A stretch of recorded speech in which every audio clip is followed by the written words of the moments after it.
அம்மா உன்னை ஏதாவது கஷ்டப்படுத்துற மாதிரி பேசியிருந்தா மனசுல எதுவும் வச்சுக்காத. ஓ அது சொல்றியா? அது ஒரு பாப்பா.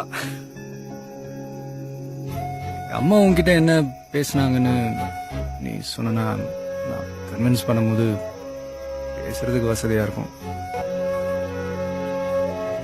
எனக்கு பிடிக்கலன்னு சொன்னாங்க. இந்த கல்யாணம் நடக்கவே நடக்காதுன்னு சொன்னாங்க.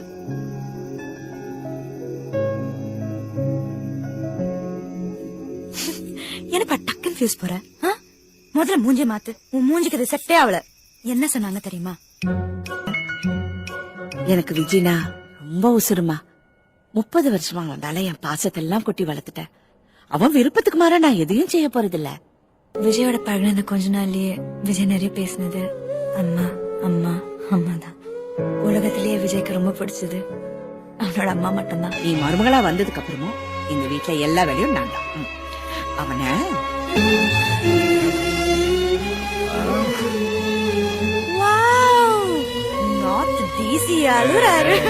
யாராச்சும் பாக்கணும்னா பாக்கலாம். பாப்பா வேற என்ன சொல்லுச்சு?